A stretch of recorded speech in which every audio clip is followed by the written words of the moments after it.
Assalamualaikum warahmatullahi wabarakatuh. Salam sejahtera bagi kita semua, namo buddhaya, salam, om swastiastu, salam kebijakan. Kami dari kelompok 14 ingin membahas mengenai integrasi sosial.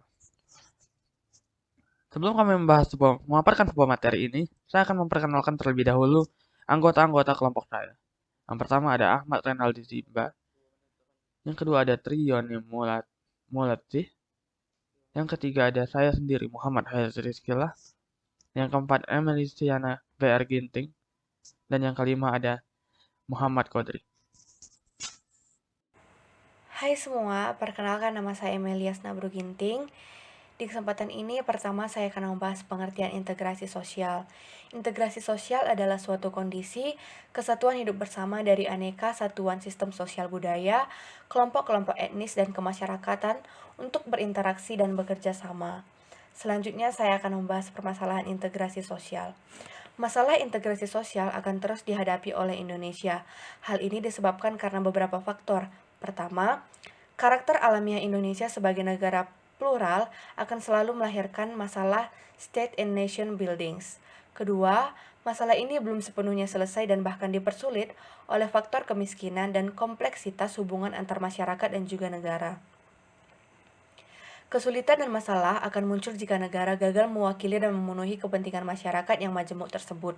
Seperti terlihat dalam beberapa kasus belakangan ini, di mana negara tidak hadir dalam berbagai masalah sosial, konflik dan juga kekerasan di akar rumput.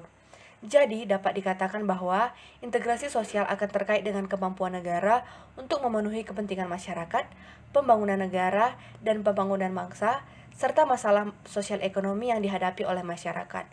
Masalah ini telah berkembang semakin kompleks karena tekanan globalisasi dan demokratisasi yang melahirkan multi-identitas dan multi-loyalitas.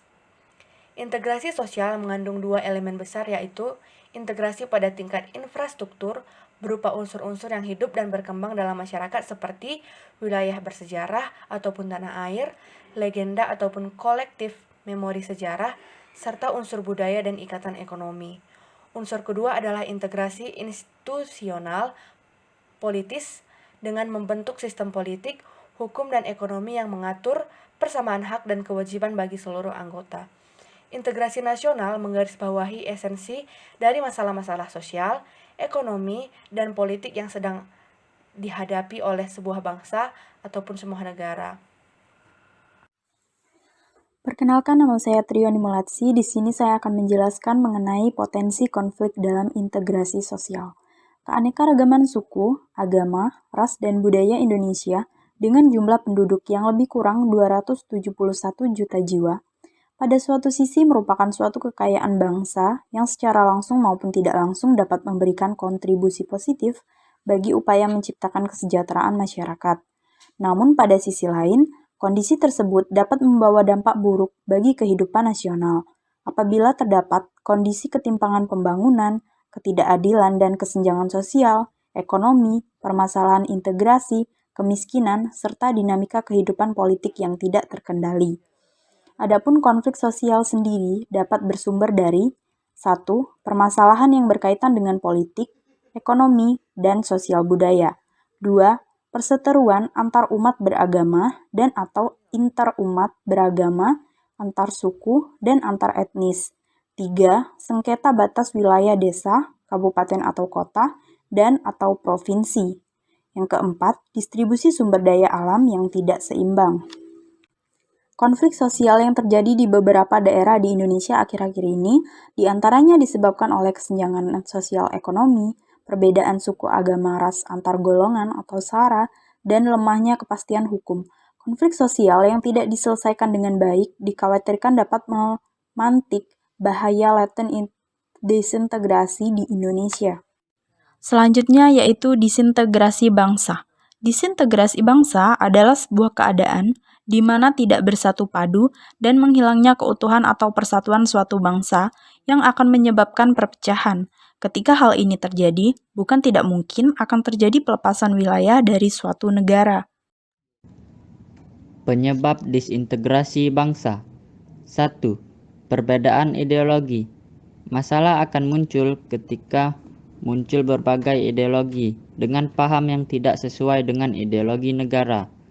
2. Demografi yang timpang. Ketika pemenuhan kebutuhan tidak seimbang, rakyat akan berlomba-lomba untuk memenuhi kebutuhannya. 3. Iklim politik yang kurang sehat. Banyak terjadi demonstrasi dan perpecahan di tengah masyarakat ketika membahas masalah politik. 4. Menurunnya tingkat toleransi di tengah masyarakat. Banyak kejadian yang bisa membuat perpecahan bangsa, dimulai dari tidak adanya toleransi. 5. Kemajuan ekonomi yang terlambat. Kesenjangan yang besar di antara orang-orang yang berkecukupan dengan yang memiliki kekurangan finansial dalam masyarakat.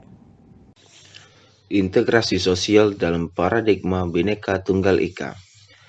Indonesia adalah negara maju yang memiliki berbagai macam ras, agama, suku bangsa, golongan, dan budaya. Indonesia sendiri memiliki semboyan yang berbunyi Bhinneka Tunggal Ika yang memiliki arti berbeda-beda tetapi tetap satu. Hal ini mengidentifikasikan bahwa sebagai negara yang penuh dengan keberagaman, haruslah kita menghargai segala keberagaman yang ada di sekitar kita. Dengan adanya keberagaman di negara Indonesia, sudah seharusnya kita menjaga dan merawat integrasi sosial dalam masyarakat. Walaupun demikian, masih banyak terjadinya konflik dalam masyarakat yang mempermasalahkan keberagaman negara Indonesia. Tanpa adanya norma dalam masyarakat yang mengikat, integrasi sosial sulit untuk dicapai.